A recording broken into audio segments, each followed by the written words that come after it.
ګرانو کتونکو السلام علیکم. ما غوښتل چې یاره افغانستان د امن پروسې حوالې سره چې کوم نوې ډیولپمنټ هغه دا دی چې زلمې خلیلزاد نن اسلام آباد ته راورسېده. خدا کرکې افغانستان کې دوره لږ اوږده شوله. اصل سچویشن چې کوم دی او بیا تاسو ته دا هم پته لګېدلې ده چې د افغانستان جمهور رئیس ښاغلی اشرف غني صاحب چې کوم دی د پاکستان وزیر اعظم عمران خان سره په ټلیفون خبرې هم کړي دي او د دورې دعوت هم ورکړی کوم چې عمران خان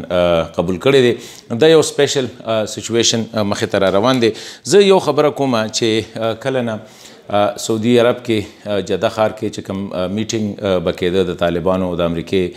ترمنځ هغه چې کله پوسټپون شو طالبان د هغې نه چې کوم دی وډرا شو نو یو ډېر پینک غونډه کې سچویشن کریټ شو. زه حیران په دې ما چې دا خو انټرنیشنل انټرلاکټرز دي دوی ته پته ده چې 40 کلن جنګ دی په دې کې به داسې حالات راځي بل پوزیشن هارډن کېږي څنګه چې په دغه میټینګ کې امریکې خپل پوزیشن دا وښوه چې یاره نه مونږ ټایم لاین نه ورکو بلکې مونږ به پرمننټ بیسس په خاصه توګه په باګرام او په شینډن کې چې کوم دی مونږ ته پرمننټ بیسس پکار دي. طالبانو خپل پوزیشن وښو چې مونږ بالکل د افغان ډیلیګیشن سره نه کینو مونږ تاسو له به دا نه کوو. دا خو انیشلی دا کیږي میکسیملیسټ پوزیشن باندې چې کوم دی خلک سټینډ اخلي یو څوک بیا رو چې کوم دی سپیس پرېږدي نو او دا سچویشن ولې دې ته لاړه. د دې مطلب ګوره غلطۍ انیشلی دوه غلطۍ غلطۍ شوي دي. یو خو دا دی چې د امریکې او د طالبانو ترمنځ یا پاکستان دا نور چې پکې انوالو شو نو دا خبرې پبلیکلی نو پکار مطلب دا دی دا میډیا کې راتلل بیا میډیا سره خبرې کول دا نو پکار. کم شی چې راشي نو هغه بیا نیچرلی هغوی بیا هر یو سړی میډیا باندې انالیسس شروع شي څوک وایي دا پکار دی څوک وایي دا پکار دی یو ته یو شان خبرې بل ته بل شان خبرې نو دا خو لمبې پبلیکلی کول نو پکار. دویمه خبره دا ده چې امریکې نه یو غلطي دا وشوه چې هغوی ایکسپیکټیشن ډېر زیات های کړل د خلکو او افغانستان کې دا یو تاثر لاړه چې یاره ګینې بس د امریکې او د طالبانو ترمنځ خو خبرې ډېر ایډوانس سټیج ته تللي دي او په نیکسټ میټینګ کې به چې کوم دی امریکا لاړه شي او طالب به راشي بیا د خلکو سره دا غم شو چې یاره که طالب راغی نو د افغانستان به څه حالي نو د دې بیا اثر د دې ډېر توقعاتو د دې های ایکسپیکټیشن دا وشو چې افغان ګورنمنټ چې کوم دی هغه هم هلته کې د مخمسې ښکار شو. هغه خو ګنې وی چې واقعي ځکه چې پولیټیکلی الیکټډ ګورنمنټ دی هغوی هم د پبلک هغه ریسپانس چې کوم و هغې ته بیا ریسپونډ کوو نو هغوی هم داسې وګڼله چې ګینې بس خبرې وشولې امریکې خپل کار د طالبانو سره خپل معاملات سیټل کړله پاکستان پکې راغی هغه د امریکې سره خپل معاملات سیټل کړله نو اوس چې کوم دی پاتې پکې مونږ یو نو هغوی ډېر غیر ضروري چې کوم دی لکه هغه خپل پوزیشن هارډن که چې یو ای ته چې کله میټینګ روانه نو 3 ورځې د دوی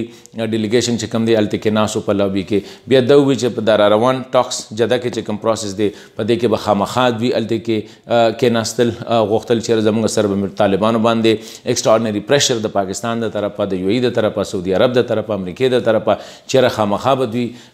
په دې ځل به کوم دی دغه سره میلاویږي د افغان ډیلیګیشن سره به میلاویږي نو دغه توقعات دا هم نو جنریټ کول پکار. بیا د زلمې خلیلزاد میډیا سره ټاکس ما په خیال دا بالکل اننیسیسري بیا دا خبر کول چې د اپریل پورې به چې کوم دی مونږ په دې کې کامیاب شو د امن دغه کې ته ګیو د پروډکټ هغه وي د ټیسټ اف د فوډینګ از ان ایټینګ یو کیک الله مزه کې چې سړی وخوري نو پته ولګي چې خوږ دی که خوږ نه دی یو دا نو د دې وجې نه دا شی بله خبره په دې کې بنیادي چې کومه ده هغه دا ده چې په پاکستان له ندی پکار چیرې په طالبانو باندې غیر ضروري دباو چې کوم دی هغه بیلډ کی ځکه چې څومره ته دباو بیلډ کې نو د دې سره مخالفه پارټي چې کومه ده هغې باندې یو پریشر راځي هغې باندې پبلک پریشر هم راځي هغې باندې چې کوم دی یو سایکولوژیکل پریشر هم راځي نو که چیرې د امریکې د طرفه دا خبرې یا د پاکستان د طرفه دا خبرې چیرې خامخا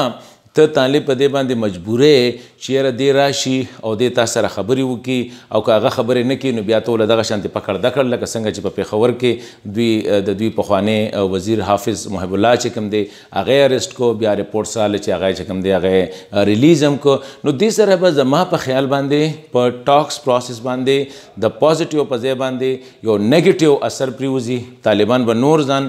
پوزیشن به هارډ کوي نو د دې دا څیزونه اوایډ کول پکار دي. پبلک ایکسپیکټیشن جنریټ کول دا انتهایی غلطه وه میډیا سره دا کول دی باندې نو پکار طالبان باندې دباو اچول دا هم نه دي پکار بلکې یو داسې پالیسي پکار ده چې کنوینسنګ هغوی کنوینس کول پکار دي چې یاره تاسو ټاکس ولې ضروری دی امن ولې ضروری دی دی یو سچویشن داسې کریټ ک پبلکلی یو نریټیو چې بس طالبانو جنگ غټلې دی امریکا اوس منډه باندې د افغان ګورنمنت چې کوم دی هغه کمزوري دی نو د دې د وجې نه طالبان هم ته د یو شی میلاو شو د هغوی لوکل کمانډرز ته چې واقعي مونږ جنگ غټلې دی او که اوس مونږ په ټیبل باندې دا شی ونه کو نو د هغې مطلب به دی چې لکه مونږ په ټیبل باندې جنگ بیلو خو چې ګرې دا خبرې غلې غلې کېږي اوس جنرالي عام خلک څه وایي چې امریکا لاړله امریکا خو کمزورې ده افغان ګورنمنټ سره چې کوم دی 70-80% علاقه نشته دی ټولو طالبانو سره ده نو د طالبانو هسې د هغوی هغه دغه چې کوم دی لکه ایکسپیکټیشن هم های شو د هغوی د لوکل کمانډرانو د هغوی د سمپتایزرز چیرې طالبان کې نه دي هغوی دې وخت کې په های پوزیشن باندې حالانکه داسې نه ده جنگ نه طالب ګټي جنگ نه امریکا ګټي جنگ نه افغان دغه ګټي بله خبره دا ده چې په جنگ کې ګټې نه وي جنگ کې ټول تاوان دی جنگ کې ډسټرکشن دی جنگ کې تباہی ده جنگ کې چې کوم دی مرګ دی جنگ کې جوبله ده امریکا هم بیلی جنگ طالب هم بیلی او افغان حکومت هم بیلی افغان عوام هم بیلی جګړه چې کومه ده کله چې ته د جګړې مسلې حل وباسې نو ایکسپرټس دا خبره کوي پوهان دا خبره کوي چې د هغې دپاره به ته بیا یو وین وین سچویشن کریټ کې دا نه ده چې نن طالب په دې زړه سره خبرو ته روان دی چېرې ما خو جنګ اسم ګټلې دی امریکا اسم په تلو باندې ده زه په کابل باندې ورشم او بس کابل به چې کوم دی هغه به زه واخلم افغان حکومت چې امریکا لاړه شي بیا خو زما د پرار څه هلته کې حالات بیا به سازګاري نو دا سچویشن نه دی په دې کې د ټولو نه هم خبره چې کومه ده هغه د اوس چې دا کوم یو های لیول باندې کانټیکټ شو د پاکستان او د افغانستان د ډاکټر اشرف غنی صاحب او د پاکستان د وزیر اعظم ښاغلي عمران خان ترمنځ چې کوم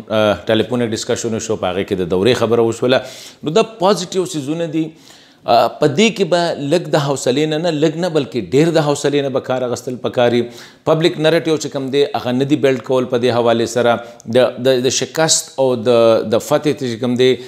دا الفاظ د دې نه ایستل پکار دي یو فوکس پکار دی هغه په سیمه کې امن راوستل که څوک دا خبره کوي چې افغان ګورنمنټ سره 80% باندې علاقه کنټرول نشته دا بالکل غلطه ده که څوک دا خبره کوي چې طالب به چې کوم دی افغانستان په زور باندې واخلي که امریکا لاړه شي نو بیا هم په زور نشي اخیستلی ځکه چې حالات هم هغه واپس هغه قتل عام ته به ځي هغه تباهۍ ته به ځي دغه شان دا خبره چې څوک وایي چېرې امریکا خامخا دلته کښېني امریکا ځي نه هغې خو $1 بلین لګولي دي اوس د هغې فایده څه ده نو د دې څیزونو سره دا خبرې ځکه کېږي چې هلته کې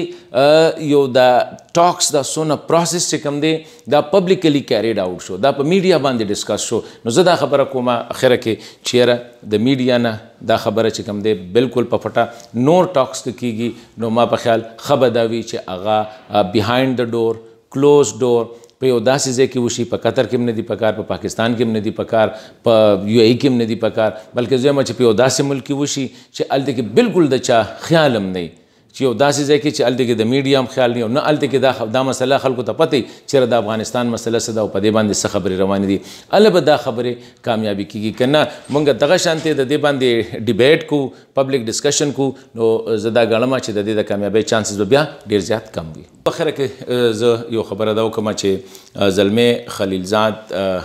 دا خبره ما غړمبې ویډیو کې هم هغه کنټینیویشن سره د خو مې چې لږ خیال نه مې وتې وه زلمې خلیلزاد که دې خبره باندې پاکستان باندې دباو واچوي چېرې افغان طالبان دې خامخا د زلمې خلیلزاد سره په اسلام آباد کې خبرې وکړي نو ما په خیال دا هم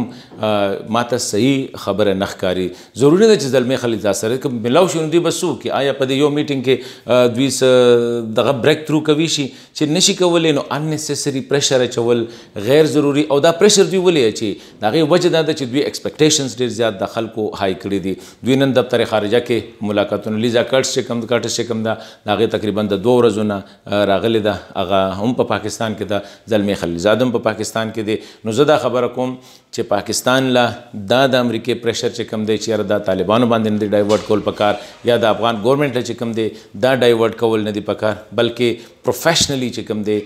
دا مسله حل کول پکار دی پروفیشنلی چې کوم دی دا هینډل کول پکار دی په دې کې د صبر نه په دې کې د استقامت نه کار اخیستل پکار دی ځکه چې دا د افغان د قوم د مستقبل خبره ده دا د افغان ولس د 40 کالو نه هغوی چې په کوم مصیبت کې دي په کومه تباهۍ کې دي د هغې خبره ده دا ستاسو د جذباتو دا زموږ د جذباتو دا د امریکې یا د پاکستان د دې د جذباتو خبرې نه دي